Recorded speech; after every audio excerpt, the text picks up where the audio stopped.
Hello and welcome into Off Topic, brought to you by Sorare Data. I'm Andrew Laird. You can find me as Lairdinho on Sorare. Today to talk about a whole bunch of stuff, most of which we don't even know we're talking about yet. I'll get into the fact that a dream transfer for my gallery has also killed some lineups this week. We'll get into that. Thank you to everybody for joining. Germ first in. Good to see you, Germ. Mike Baston is here. Hello, Raul. Denzel recognizing the fresh cut. That's correct. Sorry for those who are listening. You're missing it. This is literally like hours old. Nothing like a haircut at my age to realize just how gray you're getting. It's really, really bum. Misaki here with the preview of the news that we're going to hear. Oh, Rikamon actually beat him to it. Lehan Bum heading to Midgeland, apparently. Which is a lot of fun. And let's see, Manuel here. Cheers from Portugal. Thanks for joining, Manuel. This is the game week. Sporting CP goes back to clean sheets, Laird. I would love it. This would be the weekend to do it. I would certainly like that. Tobias says Dammer's goal height. Did that happen already? Did he already score? I don't think they're playing yet. But I don't really know much about, I think it's, what's his first name? Wassel Dammers. But I do know that my good friend Trippin B has his super rare.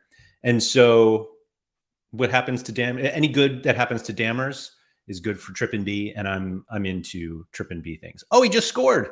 Hell yeah, let's go. That's awesome. Love hearing that, even though it doesn't help me at all. But, you know, karma, be happy for everyone who has them.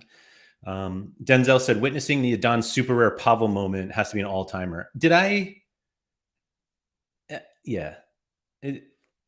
For anyone who didn't see, Pavel accepted my extremely generous offer right at the end of So Rare Andrews yesterday. So if you haven't watched that, please, after this show, go do it. And so, yeah, just go check it out, because it's one of those things that we had gone back and forth a bunch of times, and it was really funny because everybody saw my reaction and they were like, oh man, that's the worst. Like when you send something to Pavel and he immediately accepts it and you regret it. And I was like, oh no, this is worse. Like I actually went back and forth a bunch of times and it's done. Nothing more I can do. I will say I did that thing. I actually DM'd Haber about this because he and I had spoken about it previously, that one of the things that we both do, and like it's one of those things that I think a lot of people do and we know we're doing it, but you shouldn't do it, but you do it anyway, is valuing rewards basically at zero. Like they're no cost. And so you're just like, yeah, I'm willing to just not, like, whatever the value is. If you're like, no, I think it's like less or more, whatever it is, you're just like, oh yeah, that's it. Scosmo is here with an unpopular opinion that says, I don't think it was that big of an overpay on Adon, which is nice. And Denzel, I agree with you. Black's, oh no. So basically what I pulled up the trade yesterday on stream, but I didn't really go into it. And I can't believe this is happening. It actually kind of goes into today's, I'll call it introductory topic. That's what I've been saying when there's like something I actually want to talk about, but because the show is literally called Off Topic, I can't like have a specific topic. But anyway, let me pull it up and we can go through this. I haven't diagrammed all of this out yet, which maybe I will. So as those of you who watch Limited Time Only know, I'm sort of buying back into some limited cards. And so it's kind of funny to see my gallery here that like my last, 12 transactions have been 11 limited cards and then a super rare goalie of all positions. But anyway, with the Adon card that I traded so much for, I did that thing where I tried to justify what I did based on how much it cost me to get these cards instead of what the cards are valued at right now. And full disclosure, I know this is wrong. There are some times where, you get a reward and you don't necessarily want it and you're willing to like undercut the market by 20% just to make sure you get the ETH, or you send it to a bot and you're kind of like, this thing is worth, let's say $100. And you're like, but I'll take $80 for it.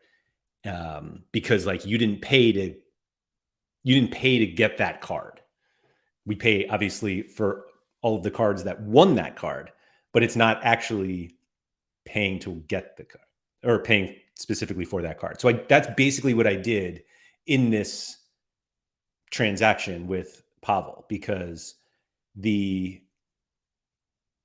three was it one? Yeah. So three of these cards that I gave up, the Ryan Gauld rare, Richarlison rare, and Chris Brady rare, that I won. I won all of these fairly recently, within the last few months. And so Denzel is saying it'll all be worth it when I win All-Star Pro this weekend. I actually did All-Star Super Rare, which I plan on winning. And I think one of my decisions of a card that I was going to play there that I decided not to is a Gabriel Florentin Super Rare, and he got hurt this morning. Well, this morning for me. And it turned out to be fine because I didn't put him in the lineup. But anyway, so Gauld, Richarlison, and Brady were rewards. This Taishi Brandon Nozawa card I bought for $86 and change 2.5 years ago. And I finally got some value out of it. He's been starting recently. I don't really know anything about him. I know his home match against Vissel Kobe is not that great. And then he's got Frontale coming up after the international break. It actually looks like a midweek. But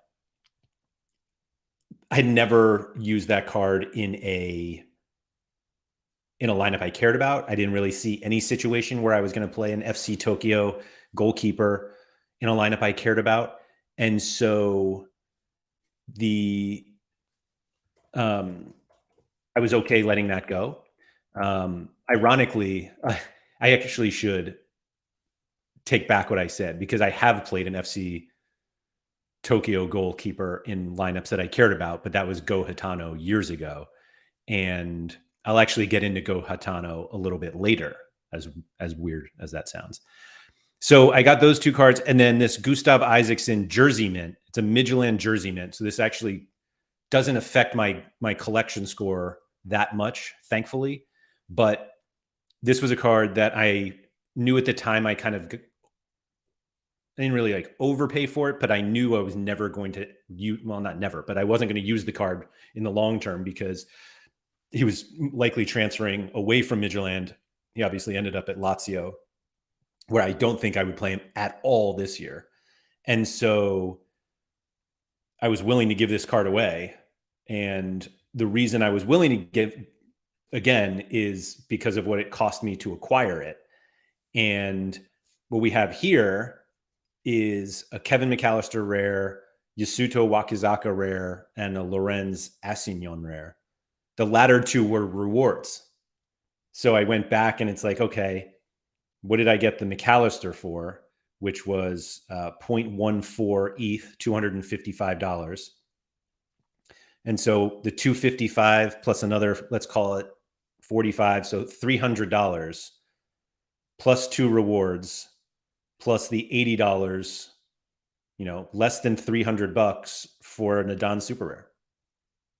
That's the math that makes me sleep at night. So yeah, that's how I am going to justify it. And we'll see.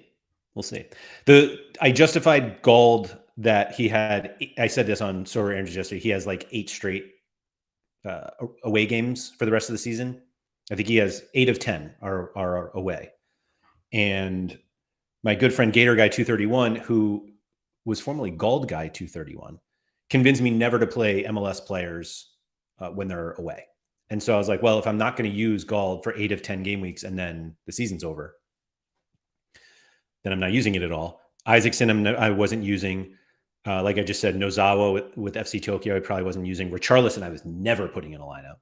And Chris Brady is back from injury. That's one that I probably could have kept, but I don't play U23 that much that I need an MLS guy who is like okay, and particularly if Fabian De Kaiser comes back to starting soon, then I have like a U23 goalie there anyway. So it felt like I gave up a lot. I also sold a Marco Dimitrovic rare yesterday. That kind of helped fund the additional money that I put on top. Oh yeah, I guess, and then I forgot about the ETH that I put on. So let's call it $600, $700 for an Adon super rare, which is a pretty good deal, I feel like. So we'll see. Denzel said, this was a question I wanted to ask yesterday, but wasn't around to ask. Thanks for watching and for being around today. Firstly, Denzel, were you in the market for an Adon super rare, or did you suddenly see Pavel had one and got to negotiating? So this is a great question because it also kind of covers a few different ways that I play Sorare. An Adon super rare is a card that I had been thinking about for a long time. And I have a Coates super rare. And as my friend Surface Terror Missile mentioned yesterday, that I joined him, he and Acta is the only Sorare managers on the entire platform that have super rare Adon and super rare Coates now. But so it's a card that I've always been looking for. He's actually had the card for a little bit. He bought a majority of Copter apples. I don't like to mess that. Copter's apples. And he bought most of his gallery recently, and he had a lot of really good cards. And so I knew that the Adon super rare was there, and Pavel had been basically overpricing it, and nobody went to get it. And Surface is here. Harry Trades, thanks for coming. So what was I going with that? Adon. So I knew he had it, and I was like, oh, let me see if I can get it. And I sent some offers, and in classic Pavel fashion, nothing really hit. And then Frackmaster Flex actually posted their Adon super rare, and I sent an offer there. And they replied back with a trade for one of my Alexandru Maxim super rares and a ton of ETH, which in fairness is exactly, which was a reasonable response. I just didn't have that much ETH.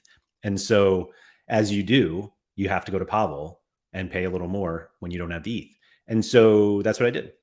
But so I have the Pavel super rare. I have the Adon super rare now. I put it right into my all-star super rare lineup. And this is what it looks like.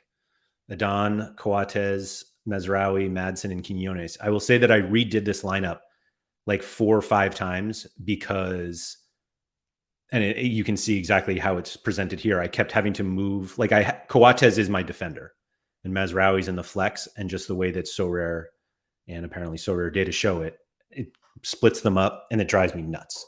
And so, but anyway, that's what I'm doing. I decided, or after watching one of Quinny's streams last week, I don't even know if it was last week, it might have been earlier this week. It's all kind of a blur.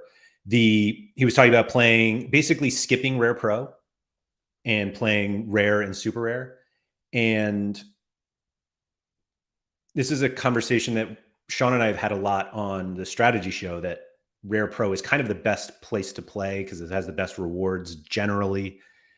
And I was starting to doubt my gallery's ability to compete in not even U23, in any Rare Pro competition now that the European leagues are back. And so I decided to try this out, to play the super rare division and rare. And we always talk about how hard it is to win in rare, but and most of that is because you're competing against so many more people. And a lot of what we talk about is if you have an opportunity to compete against fewer people, you should take those opportunities. And so I wasn't sure actually if I wanted to talk about this on the strategy show. I'm going to talk about it now just because I'm not sure I actually want to have a conversation about it as opposed to me just talking. But the way that my gallery is set up, like I have good super rares, but I don't have great super rares. I have some that can be great every so often, but the way that Rare Pro is now, it used to be that you could play great rares and good super rares and get by. And it feels like you now have to play great rares and great super rares. And I don't know if part of that is me just comparing the lineups that I can put out versus what Sean could put out, because I talk to Sean every Monday on the strategy show and we talk about Rare Pro. But it's getting to the point where I think you need like super cards in Rare. And as I see now that in his All-Star Rare Pro lineup, he has Adana and Coates, which is fun to see. But so the way that Kevin Hurd said the disrespect to Quinones, he's a monster SR. So I think he's my only great super rare. Like the only one who's like really great. I have a bunch that are very good that rely on other things. Like Coates very rarely is great if Sporting don't keep a clean sheet. And then it's kind of like, well, if Sporting keep a clean sheet, I should just play him with a Don because then they can both play well. And so, Misaki said great rares and super rares will win more than great rares and good super rares, but it's still possible to play. So absolutely, it's possible to play. The other thing is that you don't need as good lineups in the super rare division to win rewards as you do in Rare Pro. And part of me is just wondering if there's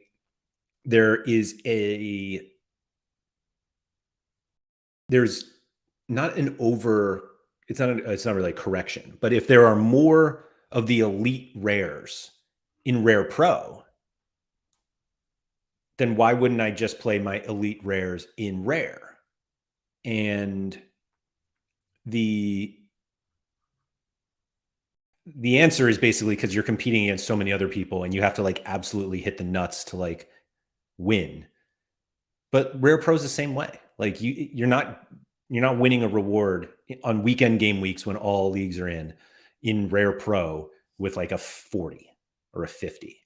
And you might be able to get away with that with All-Star, so with the super rare division. And you can win a lot of, they're not even like useless super rares. And super rares are not as liquid, like if you win a reward and you want to sell it, but they still have value. And you need to finish high enough in Rare Pro anyway to get something that's really valuable. And so with the way that my gallery is, at least for this game week, I decided to go for it. And I will 100% let the results of one game week determine what I do for the next 500 game weeks. And I just hope that this game week, other than my 2 Gabriel Florentin lineups and my 2 Lehan Bum lineups, that I just podium everything else. And that's it. It's as simple as that. Before I get into anything else, I wanted to do a quick thing. Nellis's Anfield vlog or video came out today, and it's awesome. Like everybody should go watch it. It's really good. I think it's only like 10 minutes. And the more trips he goes on, like the better off we all are, because the stories that he does in the games and the way he tells it's really, really good. And so everybody should just go check that out because it's excellent. I also want to give a shout out to Quinny for his press conference video this week. The creativity that goes into that and his ability to speak like a manager is proof that, like, I know that he managed a little bit. He coached a bunch. I don't think he ever did press conferences like this, but he's clearly seen a bunch of them. And so just the way that he does it all, they're excellent. So go over to, I don't know if Quinny does anyone know if he does it on Sorare TV or does he do it on the Quinny channel? Either way, go check them both out because they're They're excellent. So yeah, those were the two. I was almost going to be late today because of the Nellis video, because I was watching it and I was like, I really want to see the end. And so thankfully it ended just in time. Denzel said, we're truly are starting to hit the golden era of Sorare content at the moment. It's starting to feel that way. I actually am planning on doing a show with Nepenthes. We were going to do it recently, and I think my own fault. I just didn't get us at the same time. Maybe we'll do it next week. But we wanted to talk about basically the future of Sorare content.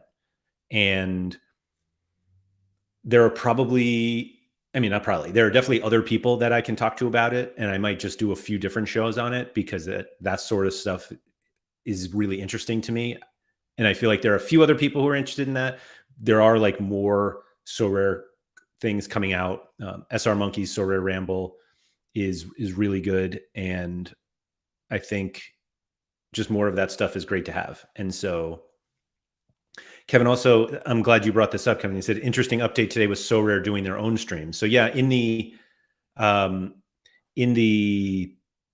we're not doing fitness anytime soon announcement, yeah, they're talking about they're going to do some live streams themselves, which I think is both really needed and really dangerous. Not dangerous, but if you see how people react to announcements on Discord, like YouTube chats or wherever they do it, may not be the best either. And Germ said Sam Tai hinted at the return of Looking Up with Laird. It might be next week. We'll see. But yeah, Looking Up with Laird will come back. Sam did the rounds this week. He was on Nellis's show. And so this week, which I have not listened to, but I will do so likely after this show. Sorare said the evolution of Sorare content has been amazing. Look at where it is now from where it started with the first YNWA podcast. I can basically have Sorare content going during the whole workday now. Sorry, I threw in some extra words. Yeah, there really is a lot. And so it's exciting. It's really fun to see like what people's both like experiences and opinions and what they think are good strategies and what they don't. But I also think that we haven't even really begun to see like how big Sorare content can be, and just the different ways that Sorare can provide avenues of entertainment that are not just about football. And that's actually one thing I'm going to talk about today. Again, this anatomy of a what did I call it? Of a gallery, of a collection, whatever it is. I think there's a new, not new, excuse me, but there are a lot of ways that we enjoy Sorare that we don't even realize are part of the enjoyment, and the rabbit holes that you can go down, which I have gone down in the last week or so, is I think there are content opportunities there. It's just a matter of who's willing to do the work to do them. I mean, I'm part of it, but.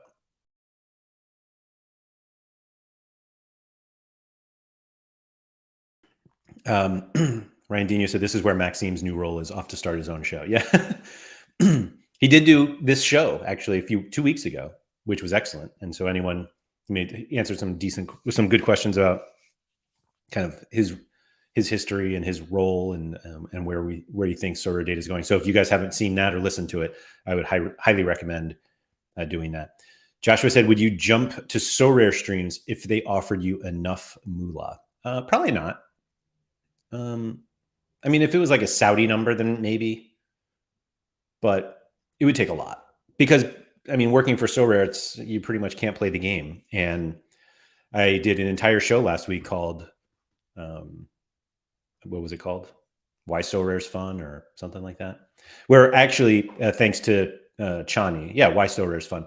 Chani basically gave me feedback, and he was like, it was a great show, but you didn't really talk about why Sorare is fun at all. And he was right, because we started talking about the new Sorare data membership situation, and I didn't get into it. But what I wanted to talk about basically today is what I've been wasting my time on recently. Denzel said I wouldn't do it because I wouldn't be allowed to choose the intro music. I wouldn't go. You're right. No chance. And Joshua was asking what the Saudi number is. So like the Saudi number is like, if I had the thought in my head, like I guess I would do it for like $1 million a year. And so the Saudi number is like $20 million a year. So there's that. So I tweeted the other day about how I put together my Midtjylland collection.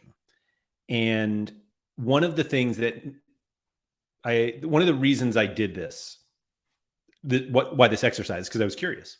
Simple as that. And the content that Nep has been or did like throughout his time of building certain collections over on Twitch was all about how much he bought every card for. And that's not how I play Sorare. I trade a lot. And sometimes that leads to presumed overpays or whatnot. But it's part of that's part of the fun for me, is putting the trades together, seeing if anybody has any sees value in the other side. I early on would DM people I DM people all the time, where I was like, I looked at your galleries, I looked at your lineup, I think this card I have would help you. And this card that I would like from you, I don't think is helping you as much. And I feel like that kind of trading is gone.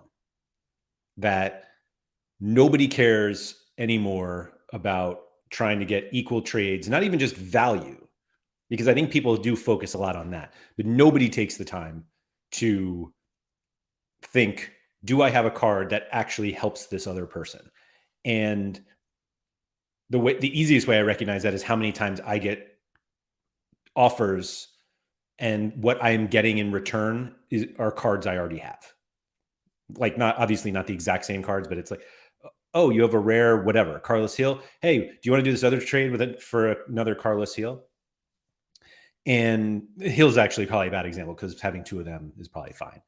But yeah, this whole 120% thing with traders, and now like other people are like, well, if you want to do a trade with me, I need 120%. It doesn't matter if what I'm getting helps me or not. And that's also with that, one of the things I always say to people when they DM me for cards that maybe I'm trying to get rid of, they were like, are you open for trades? And my response is always like, yes, but I do not want cards that I have to sell. Like that it's not worth it to me. The money actually might be if I do the whole 120% thing, but I don't want to take the time to do it and have the risk that something happens and then the cards don't sell. Jumpshoot does make a great point, though, that I actually think Noah made the arc, but he said God made the arc so you could make sure he had two of each, which is fair. Atri said, still needs Sorare data Tinder so we can swipe through cards we want. And when a match is found, we can do fairer trades as we both want a card.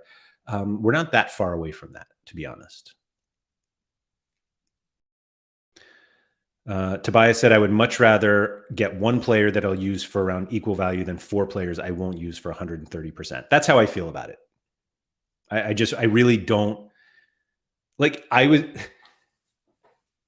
trying to sell a card and your response is, hey, go sell 5 cards instead. Like, that's not what I'm trying to do here. It's as simple as that. And so, yeah. So Johanneton said DMs on Discord are the most frustrating thing. I feel like only 10% of people answer me. I feel like I get more answers than that. I feel like people are, yeah. I mean, this is like not far away. Like, the concept is, we've talked about it. Like, that's absolutely one of the things that we've talked about, is trying to make trading better. And so, yeah. Jumpshoe said, will we ever get a drain for worthless cards? They just say worthless if the player retires. Yeah, I don't know why. No cards are worthless now because of collection bonuses. Yeah, I mean that's not really true.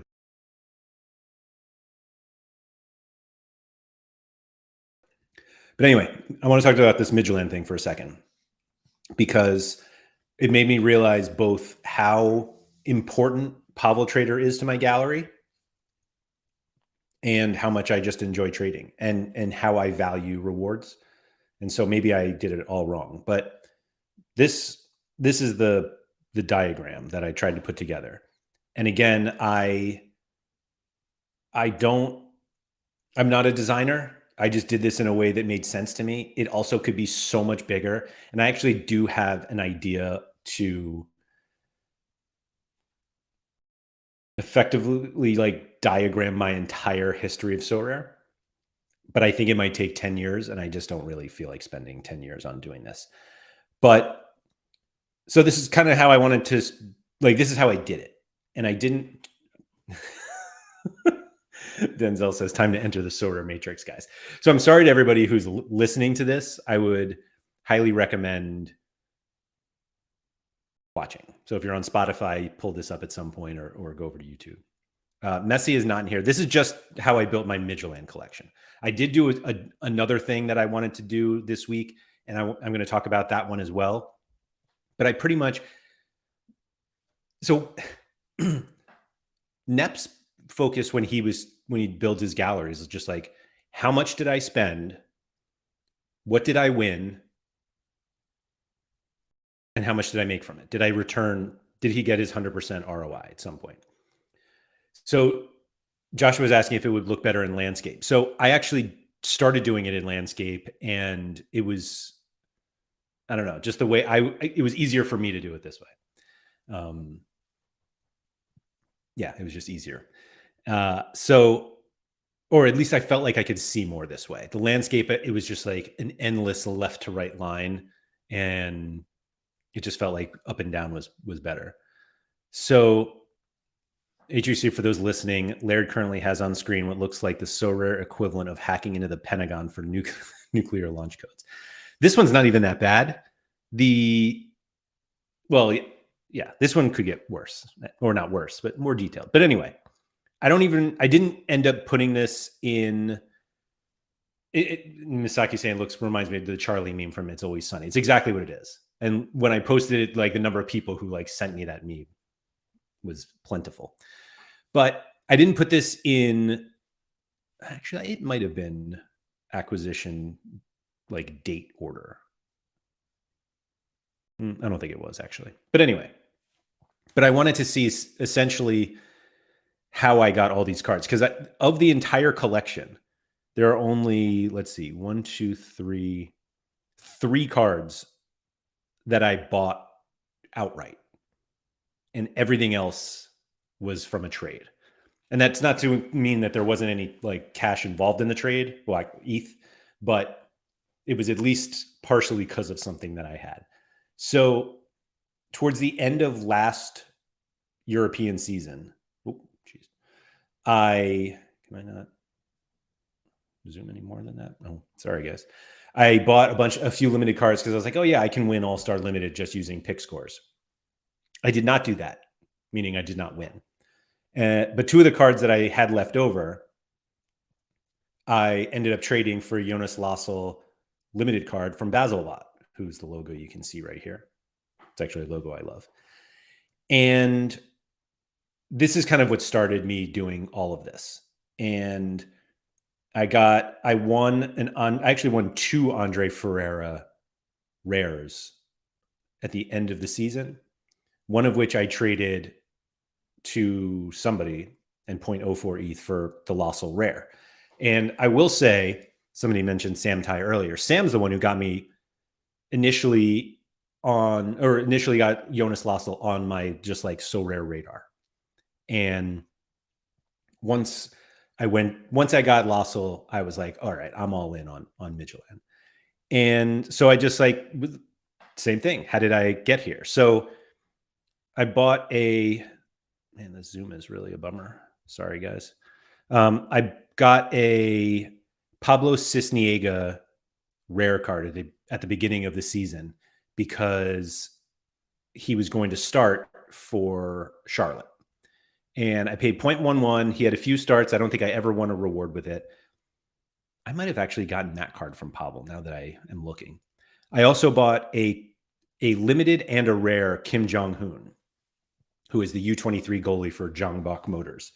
And I was convinced that I would be able to flip these cards when he became a starter, and eventually he would just become like rotated in and out because like that's just what they do in the K League. And the guy has literally started like every game.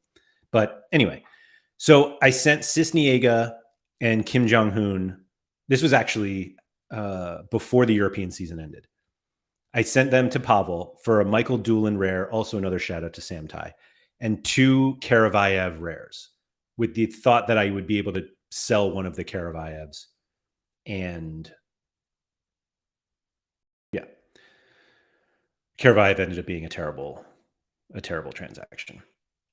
Karavayev also eventually went back to Pavel because I traded a whole bunch of cards that I got for Juninho and Stefan Gartman, who were their 2 center backs, Midtjylland's 2 center backs at the end of last season. Rare cards of theirs. Juninho still starts. Gartman is getting some starts. Both of them, Gartman really is not going to be a regular starter, which is a pain point that we'll get to later.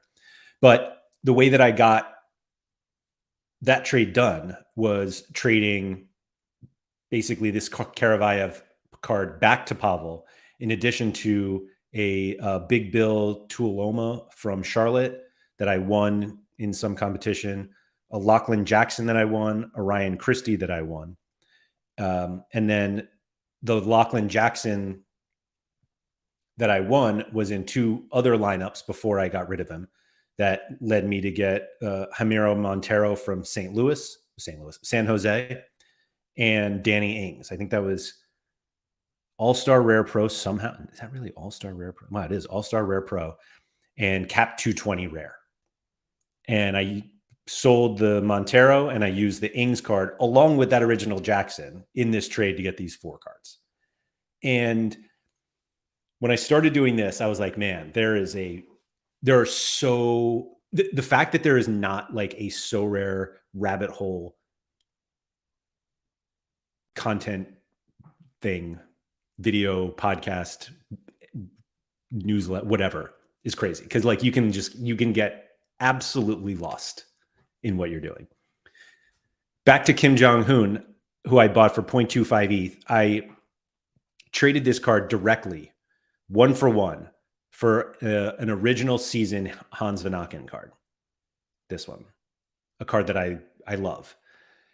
Unfortunately for me, at a time, basically Kim Jong-hoon looked like he was locked in, so his price went way up. And then Vanaken had the West Ham rumors, and then it was the offseason. His price went down, and I was like, I got killed on this deal. And their prices have kind of met recently. I think Vanaken was actually a little higher, but they're now about the same. But it then made me realize that Vanaken card was in 5. I mean, I think he's won more lineups than that. More rewards than what I have on the screen. But the 5 cards or 5 of the cards he helped win all ended up contributing to this Midtjylland collection. So that's why they're here. And you'll notice Carlos Heel is in 2 of them. Hulk is in 2 of them. Sebastian Coates is in 3. Fernando Muslera is in 3. So it's not just Vanaken, and I can probably go through, the reason I didn't go to kind of back from Coates is like I bought Coates on the market.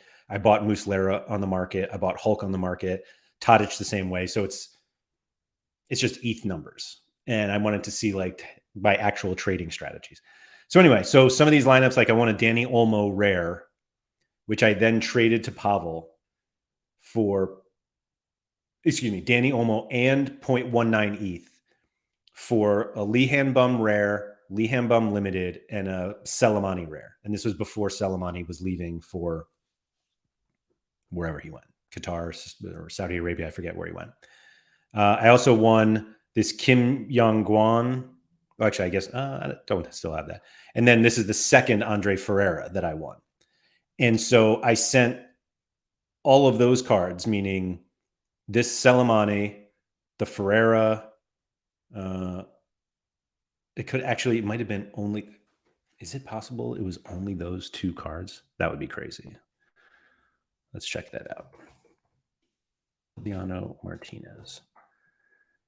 No, oops. I know I'm going off on one because the chat has like gone silent. Sometimes makes me wonder if I'm just talking to myself. All right. So Pavel. Okay. So it's Ferreira, Selemani. Oh, and 0.05. I think I missed that somewhere. Oh, I did. All right. I'll have to update this. All right. Thank you guys for hearing. For Misaki said I'm just taking notes. So Selemani and Ferreira and 0.05 for 10 Midtjylland cards. Some of which play, some of which do not, but they're all here and helpful with the collection bonus. So then one day, here's that Gustav Isaacson card that I talked about earlier. I got this from Sir Hiss. I don't know if Sir Hiss, I don't even know if I should say this out loud, but I will.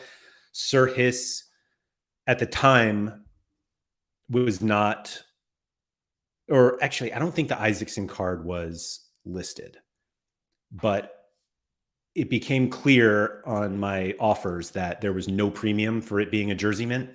Now, I will say that Isaacson has midfield and forward cards, and the forward card is definitely better. And this is a midfielder card. And I wasn't even really getting it for that. But it was a jersey mint. So I was like, let me get it. And then I had these 2 lineups here that won me rewards. And this is we talked about this already. So 0.14 for McAllister. This is the lineup that won Wakizaka. Shout out to River Plate. And then Assignon was a U23 reward, as you can tell, a while ago, because Ryotaro Araki actually scored in this game week and somehow contributed to this reward. Looks like it was a tier 3. And then De Kaiser, who hopefully is coming back soon. So that's what got me this Isaacson. Let's see. I won a Kai Koizumu from Champion Europe Rare Pro, Lee Hanbum, shout out.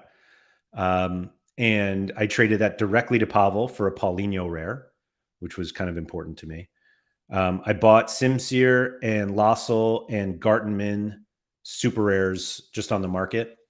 And then I traded, and actually this offer came to me, which is a little interesting, that obviously I talk about my gallery enough, but this Paulinho super rare, somebody sent to me wanting my Arnie Mayer super rare and my Danny Rabas super rare, which were both rewards. And again,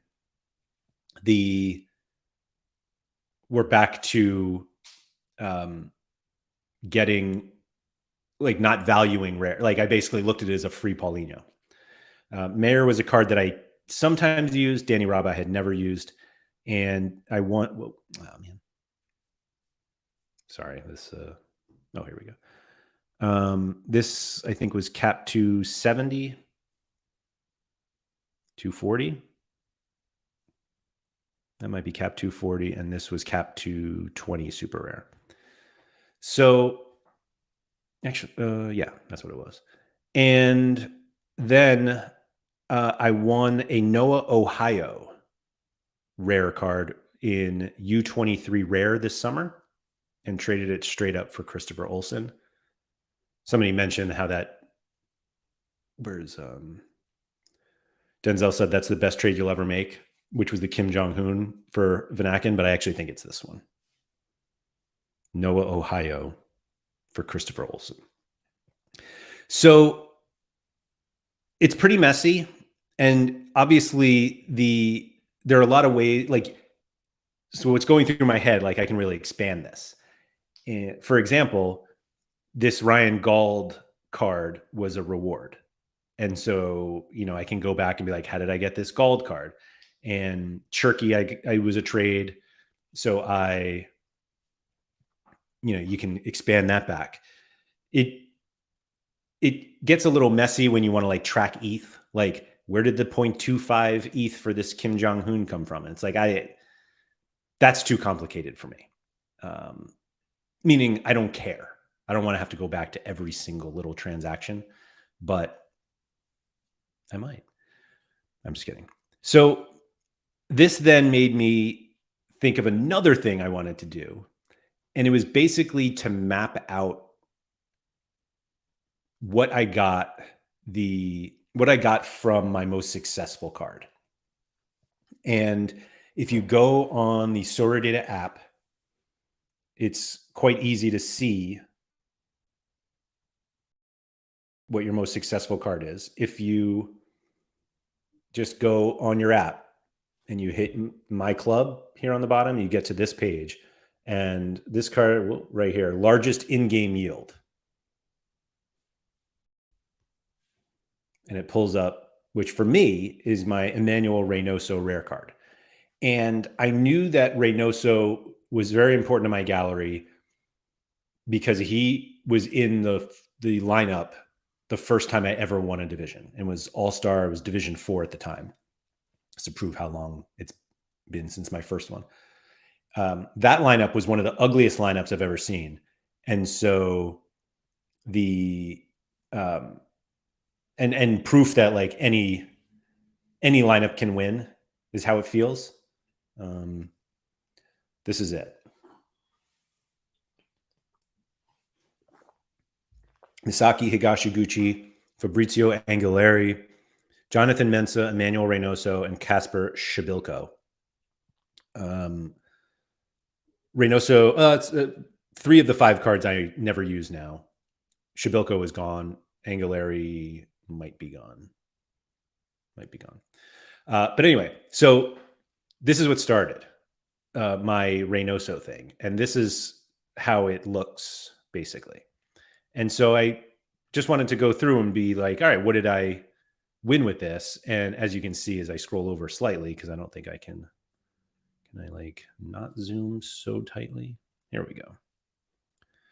So I won All-Star. That's right, Andy. It's a lineup full of studs. So I won Carlos Gil with Reynoso in the lineup. 2 game weeks later, like literally the next weekend, I won America D3 with Reynoso. You know what's crazy about actually going back to this first All-Star Division 4 lineup? I captained Casper Shabilko. Like, I looked at the 5 guys in this lineup and I'm like, Casper's getting the captain's armband there. But anyway, so I smartened up next game week and I got Reynoso.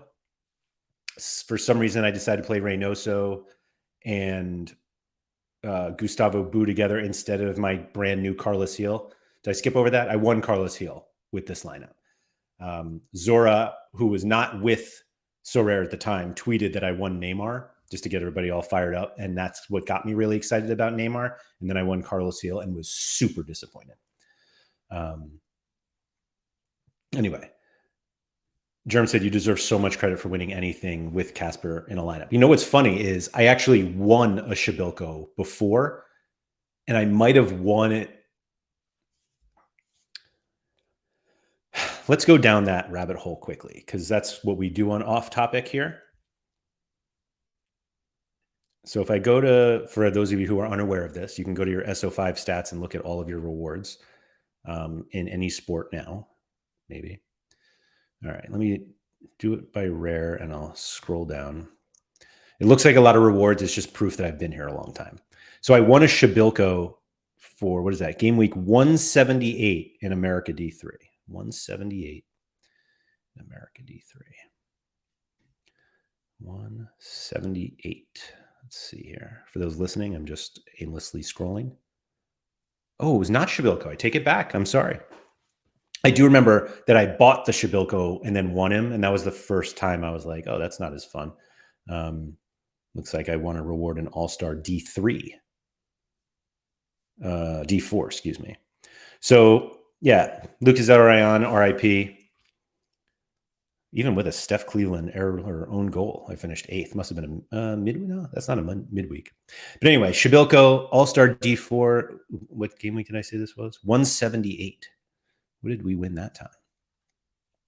I promise I'll get back to the other thing. Let's see here. All-Star Rare, game week 178. I won Cow Pentalao. That's what... Actually, this guy smashed for a little bit. Like at one point, he was doing really well. Well, maybe not as well as I remembered. Anyway, so the next game week, I won Carlos Vela. Didn't win as much with that Vela as I thought I did. He was an elite player at the time. I eventually sold him for half an ETH a little more than a year ago. And then Reynoso helped me finish 6th in Champion America Rare Pro, where I won a Franco Armani. I sold Armani because I have one, and I'm going to go into the dirtiest secret of my entire Sorare existence in a few minutes. But I also won a Gakuto Natsuda, which I sold for just under half an ETH. Reynoso was in my Cap 240 lineup that got me to win Bruno, and recently also helped me win a Lucho Acosta, which I sold. The Bruno one is kind of interesting, and I'll go through this in a second. Obviously, winning a card like Carlos Gil, and this is why winning like great cards is so great. And I know that sounds really simple, but the ability to make your lineups immediately better, cannot be understated. And so I didn't have a Carlos Gil, and then these 4 absolute legends decide to have the best week of their lives. Oh boy. And then I get a Carlos Gil. So anyway, I use Carlos Gil to win a bunch of different cards. I actually, in this lineup, I won this Gabriel Arias card that's in this lineup and this Rusnak is the first super rare I ever bought. So that was fun. The first reward I won with Carlos Gil was this, which I always thought was pronounced Guilherme, but I've heard other people say Guilherme, and I don't know what it is. But he's a goalie, and he's not any good, and I sold him. I also finished 10th in All-Star Rare Pro and won Nuno Mendes, Mensch or something like that, how they pronounce it in Portugal. I sold this for 0.425, and he was an ETH within 2 weeks. I was so pissed that I won that card. I actually think he is, for so rare, absolute hot garbage, and I can't believe people play him. Yeah. Mickey Fu said, how many hundreds have Mensa ever had? Can't be that many. Do you have 100? He did have 100. Let's find out.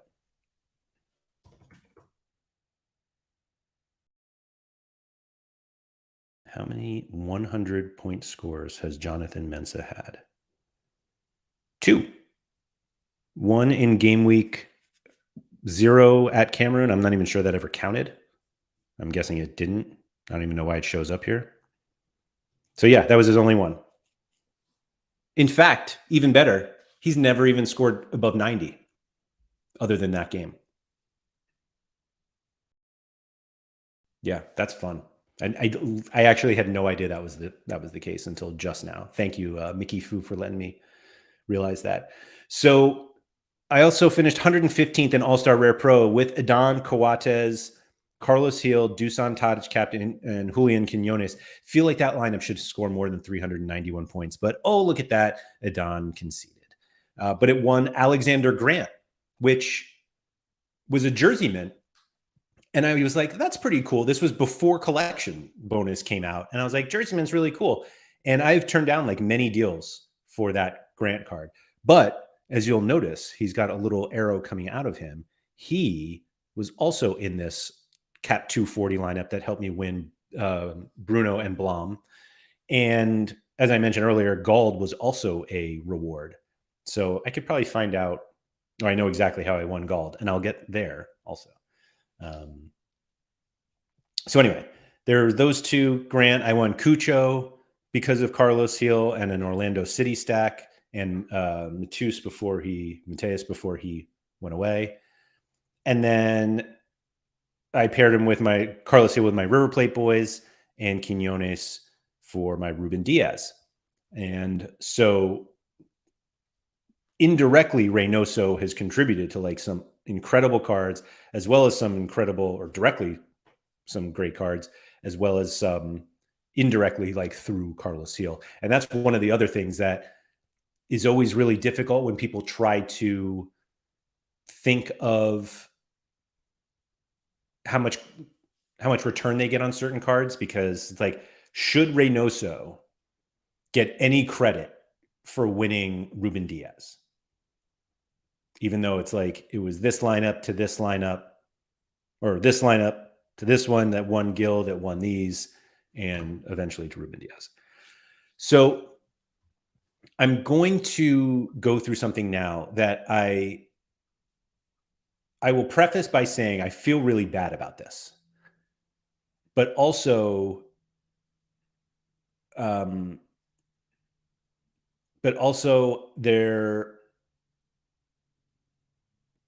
there's nothing I can do about it, and things are different. And yeah.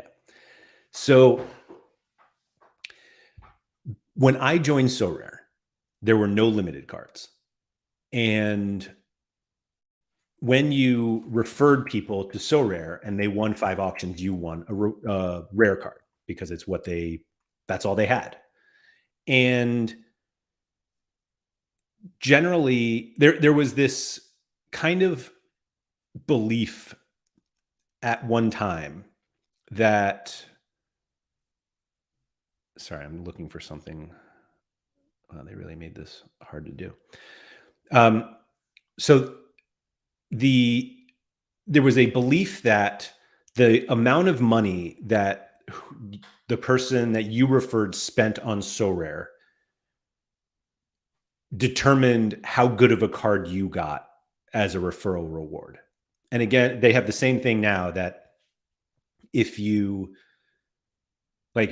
if you use a referral code and they buy 5 cards on auctions, like they get a card and you get a card for referring them. And that's exactly how it used to work. And back when I started doing Sorare content, mostly for RotoWire, I just was like, hey, if you're interested, here's a code. And I got a lot of like DFS people involved. And so I got a lot of referral cards at the time. And I realized recently that one of those referral rewards is literally the most important reward or card in my gallery. And I know that the Reynoso has been like the most valuable in terms of rewards, but it's actually a referral reward that can change my entire gallery. And it's one that that I was furious. I wasn't furious, but I had no thought of it when I got it. So if you go, like I have like the referral thing here. The rules are different now. Apparently 3 referrals. I don't even know if this is even right. You get some limiteds or rares. You can get a super rare. I did get a unique at some point. It's long gone. But if you look, you can see like what cards other people you got for referring people. And you can see here, you guys may recognize this name. PSU Fans 2 was one of my referrals, and I got a Karem Demirbe rare card for referring him, and he got a Cherky. And he reminds me of that every day, pretty much. But anyway, so you can go through and you can just see all the cards you got. And there were not like, you wouldn't always get like great cards. A lot of them were like ones I just never knew of. Shout out to Tuggy here. He got me a Martin Hongla, which is a card that I was very, basically was a bonding moment between me and my good friend Jimmer now. Sorry, I took this off the screen because I wanted to just double check one thing before I just like show it off to everybody. But so yeah, Misaki, it's a lot of referrals because there just weren't that many people who were playing Sorare. And I happened to be in a position where I like did content for people who were into spending money on fantasy sports. And so I got it. It ended up being not that many referrals, to be honest. I 100% should have signed up as an affiliate, because just the amount of money that some of the people that I referred spent on the platform, all I got was the referral card. Like, I didn't get, whatever. I don't even know what they give away at this point, 10% of whatever it is. So anyway, so sorry, I really don't want to give away what I'm going to say. It's got to be, we're going to make you guys earn this. Here we go. All right. Let's see here. Okay. So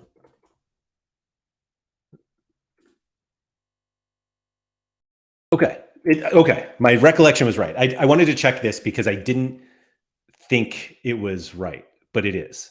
So the list on Sorare that they show is when you completed. Actually, I haven't. So the list that they show is based on when the people signed up, not when they completed the 5 auctions. So it's the 2 cards that I am going to talk about are not here listed. But anyway, if you're curious, just sorare.com/invite, and it's off to the side. So one of my referrals was whoever this T8, this looks like a since abandoned account. Let's see. Yeah. Yeah, everything's gone here from this account. 2 years ago, they gave up. They sold out everything. They said with their last Diego Fagundez, they were out.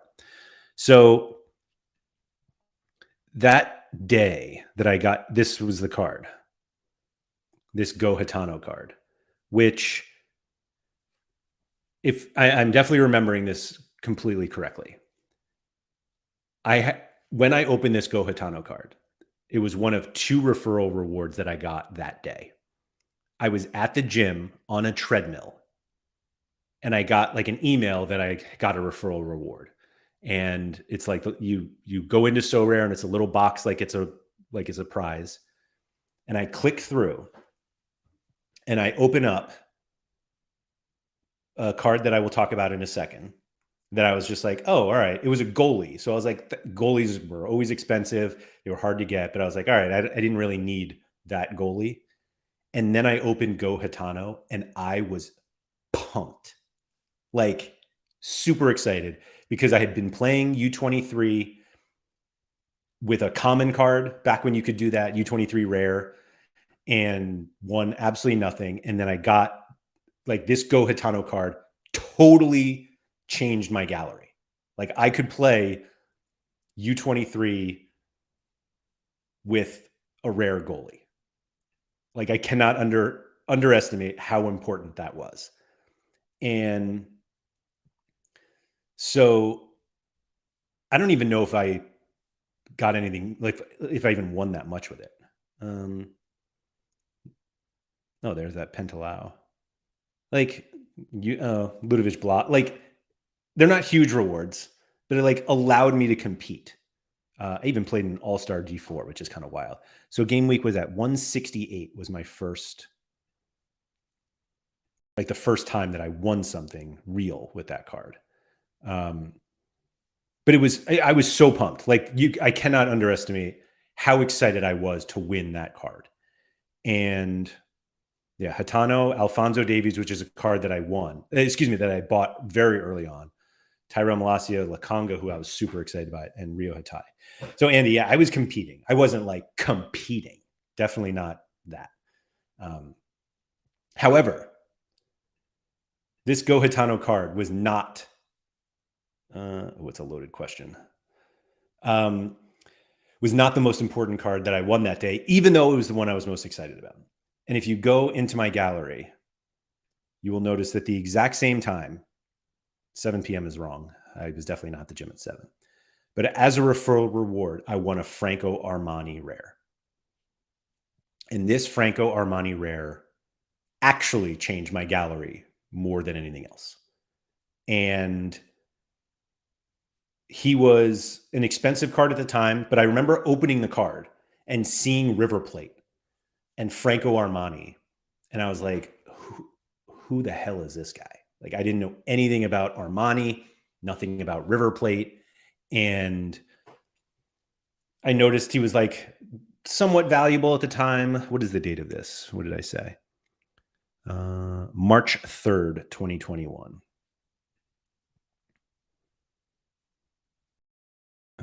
Let's see here. So somewhere in here, it's like a $500 reward for referring. Did I click through? Let's see. I believe it was Third and Schlong. Yep. So Third and Schlong, who doesn't have much of a gallery anymore, or none actually, is the one I referred and got this Armani card. And again, like, the Armani isn't I think I've won more rewards with Armani than any other rare card. I think Messi, yeah. Does that say it? No, that's not where I want it to go. Hold on, let me see here. Oh yeah, so on my most, wait, hold on, let me make myself bigger here. On my most won card, or most rewards won, like, Armani is the rare card and he's the most used. Like, this card is so important to my gallery. So anyway, I've won like a lot of stuff with it, including cards that totally changed my gallery, and it helped me with a bunch of thresholds. And so I won like a Georgi Mihalovic rare, Gabriel Arias rare, which I closed it already, but where was that? Here we go. You'll notice him here in this All-Star D3 that allowed me to win Guilherme or whatever it is. Where am I here? Cifuentes, Julian Quinones rare, Julian Gressel rare, Luisa Rudy rare. Shout out to Tuggy. That's like the worst reward I've ever won. I was absolutely furious about it. And then I finished 4th in All-Star Rare Pro with Armani, and I won a Trauner, which I eventually sold for something else. There's that Ryan Gauld that I was talking about that I just got rid of. I won Lucho Acosta, Wakizaka, Roman Berkey, who I traded recently, Ruben Diaz. Like, not only that, but the card not forced me, but like, that got me into River Plate. That made me buy Paulo Diaz rare. Eventually, Paulo Diaz super rare. Nicolas De La Cruz. I bought a Julian Alvarez when Rafael Borré left. That Angelari card from my first All-Star D4 win, that was because of the River Plate. I didn't even play him with Armani. I didn't know what I was doing back then. I actually wonder if I played. That's actually a really bad decision. Why would I have not played them together? I think the answer is I played. Let's see. Let's find out together here. So I played Angelari with Higashiguchi, and I played Armani with Paulo Diaz in a Champion America D3. I finished 5th that week. That's pretty good. I wonder if that's how I won Arias. Hold on. This is the rabbit hole that I keep talking about. So game week 186.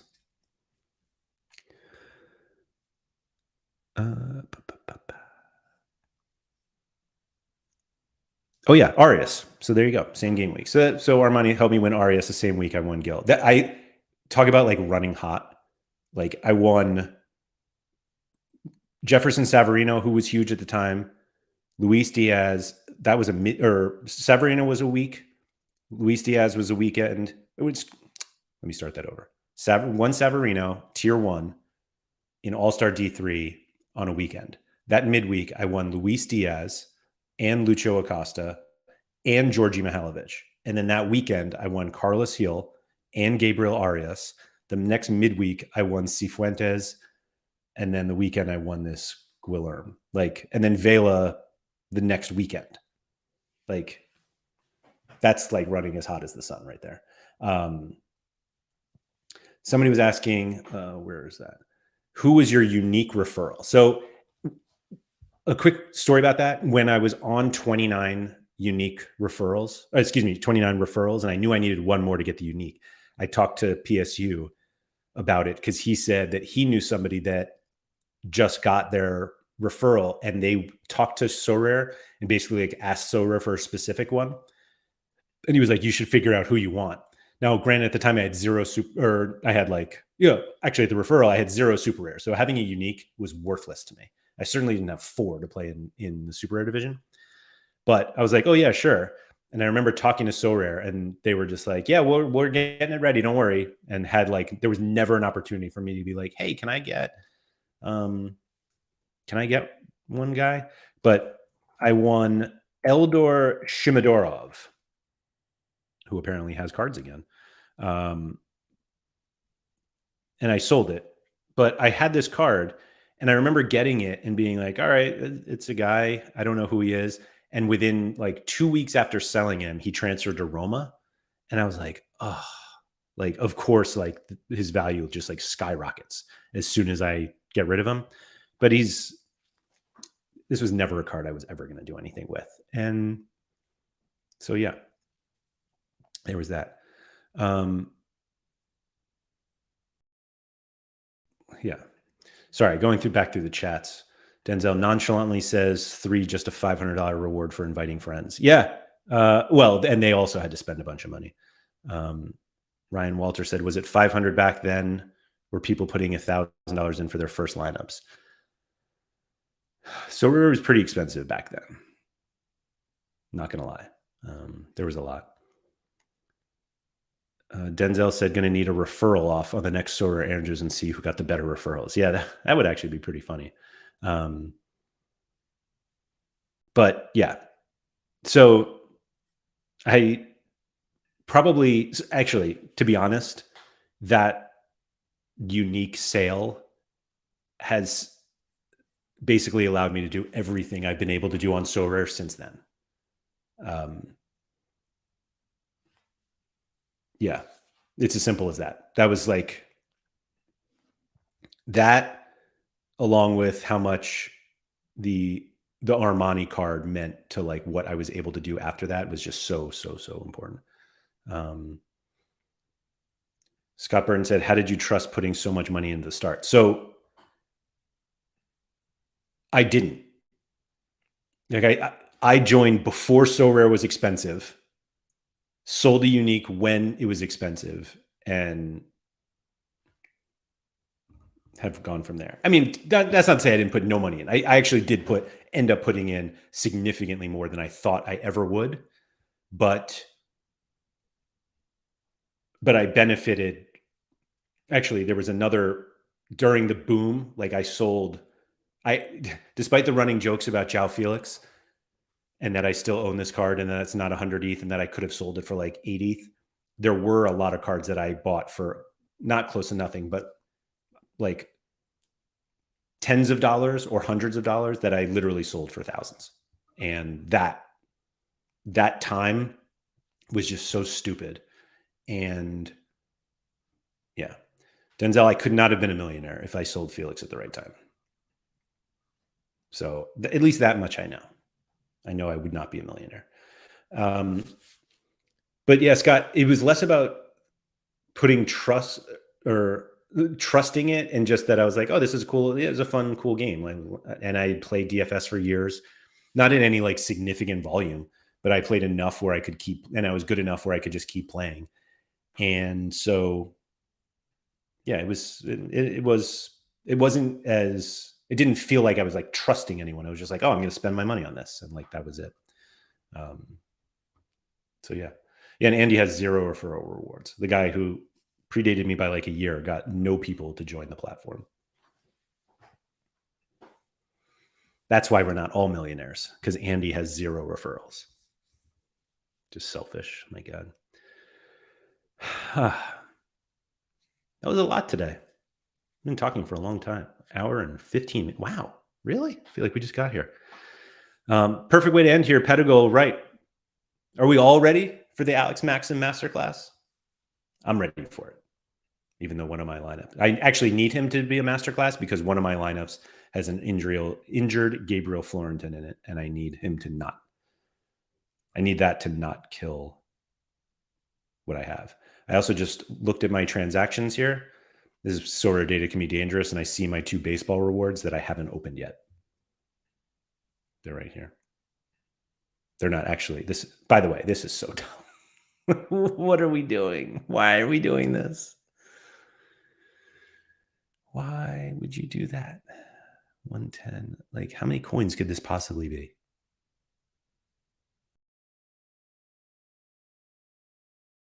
I'm going to be here forever. Thank you, everybody, for joining. If you could please... Oh, Germ said it's being fixed. Already confirmed. All right. That's great. That's great. Let me start that again. Thank you, everybody, for joining. If you guys could please hit the like button on the video. I feel like the likes have gone down recently because I'm not asking for them as much, but let's just get them up. Like I said, they don't matter to YouTube, but they matter to me. And so, yeah, there's that. So yeah, thanks for watching. Subscribe to the channel if you have not already. Good luck on all your lineups this week. I'll be back on Monday with Sean with the strategy show. Maybe we'll talk about whether Rare Pro is too hard now. I feel like it's just going to be an hour of him calling me a moron, but maybe I need it. Maybe we all need that sometimes. And then, yeah, full slate of stuff next week. So yeah, thank you guys. Have a great week.